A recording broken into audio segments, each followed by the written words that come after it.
Sleeping Beauty. Read the story along with me and find out what happens. You'll know when it's time to turn the page when you hear this sound.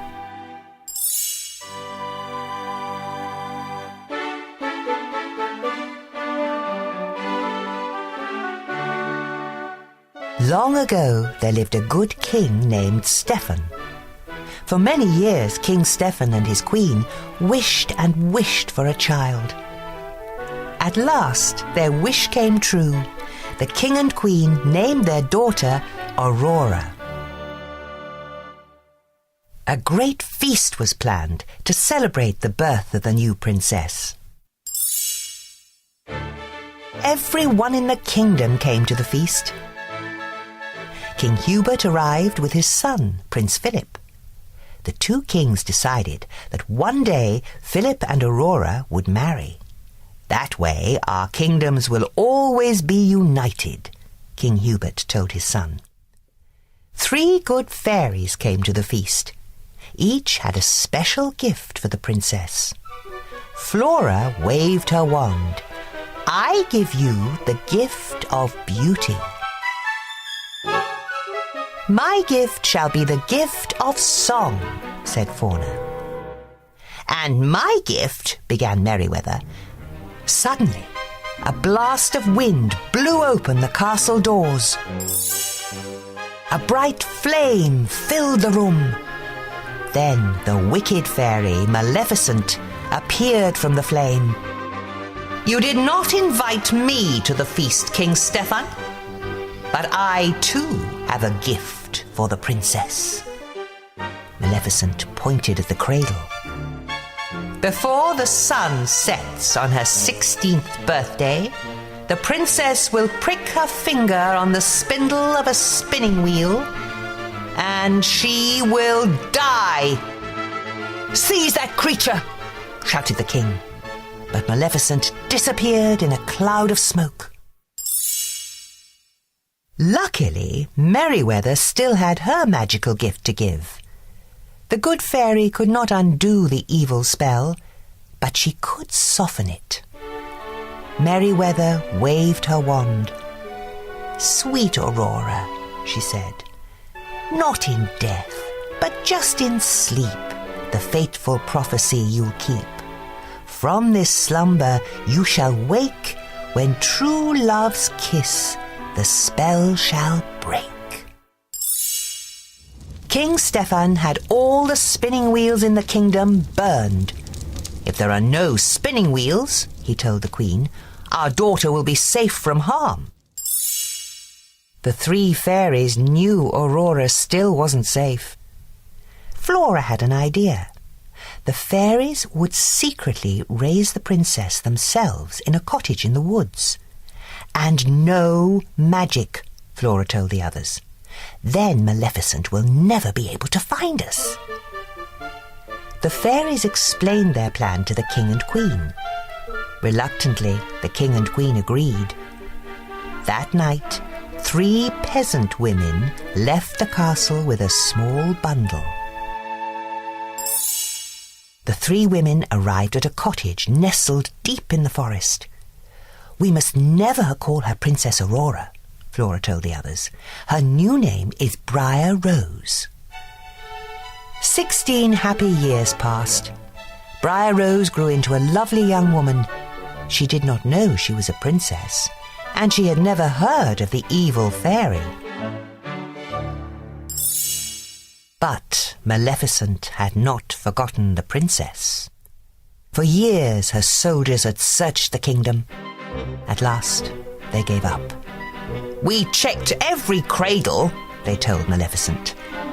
Fools, she shouted. You've been looking for a baby all these years. Maleficent turned to her pet raven. You are my last hope. Search for a maid of 16 with hair of gold. Go and do not fail me. The raven flew off into the night. The next day was Briar Rose's 16th birthday. The fairies wanted to surprise her with a party, so they sent her out of the cottage. We need berries, Fauna said. Lots of berries, added Flora. Don't hurry back, called Merryweather. The fairies set to work. Flora made a dress, Fauna baked a cake. This dress looks awful, declared Merryweather. The fairies needed a little magic. Meanwhile, Briar Rose was singing to the forest animals. She told them all about a prince she had met in her dreams. Nearby, Prince Philip was riding his horse. When he heard Briar Rose singing, the prince couldn't resist joining in. For a little while they sang and danced together. What is your name? Prince Philip asked. Why, it's... Just then, Briar Rose remembered that she was not allowed to talk to strangers. I have to go, she said quickly. When will I see you again? Asked the prince. He'd already fallen in love with Briar Rose. Tonight. I live in the cottage in the glen, she called as she hurried away. Back at the cottage, Fauna had fetched their magic wands. She waved her wand. Now the cake was perfect. Flora changed the dress she had made into a beautiful pink gown. It should be blue, said Merryweather. She made the dress blue. Pink, shouted Flora.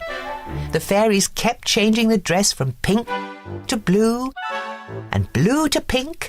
Pink and blue magic dust flew everywhere. Maleficent's raven saw the magic dust flying out of the chimney. He had found the princess. Back he went to tell Maleficent. Just then, Briar Rose returned to the cottage. Surprise! The fairies shouted. Oh, this is the happiest day of my life, cried Briar Rose. I met the most wonderful young man. He's coming here tonight. The fairies could see she was in love. But that's terrible, said Fauna. Why? Asked Briar Rose. The fairies told Briar Rose that she was really Princess Aurora. She had to return to the castle that very night, and she had to marry a prince. Aurora was very unhappy. She would never see the young man she had met in the forest again. Yet everyone in the castle was happy. King Stephen couldn't wait to see his daughter, and King Hubert couldn't wait for her to marry Prince Philip. When they arrived at the castle, the fairies left to fetch the king and queen. No sooner had they gone than a magic ball of light appeared. Aurora followed it up the stairs to a small room. Maleficent was waiting for her with a spinning wheel. Aurora had never seen a spinning wheel before. She reached for the spindle. Touch it, Maleficent hissed. Aurora touched the spindle and fell into a deep sleep. The three fairies had been searching for Aurora. They found her lying on the floor, fast asleep. The fairies placed the princess on a bed. She will sleep until she is kissed by her true love, sighed Flora. Perhaps he is the young man she met in the forest. He was coming to the cottage tonight, remembered Merryweather. Let's meet him there, said Flora.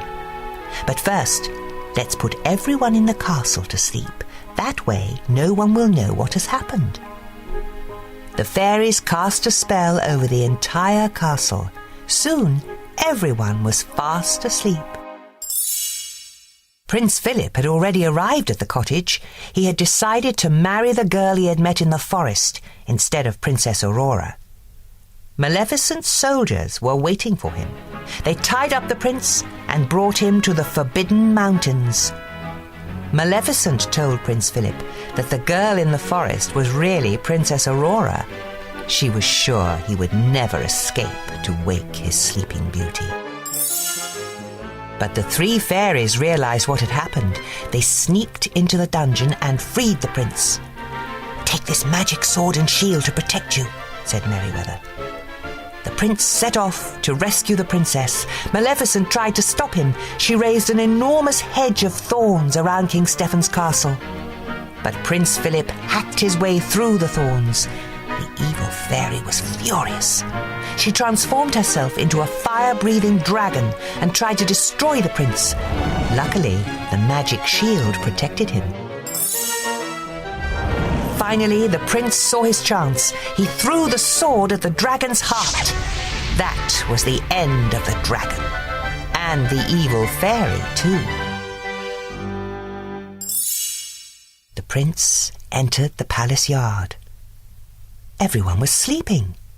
He raced up the stairs to the tower. He found Princess Aurora asleep on the bed. As soon as he kissed her, Aurora's eyes opened. The spell had been broken.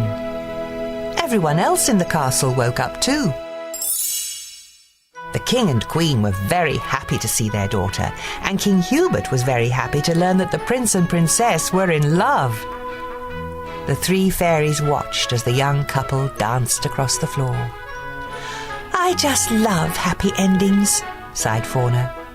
Flora and Merryweather couldn't have agreed more.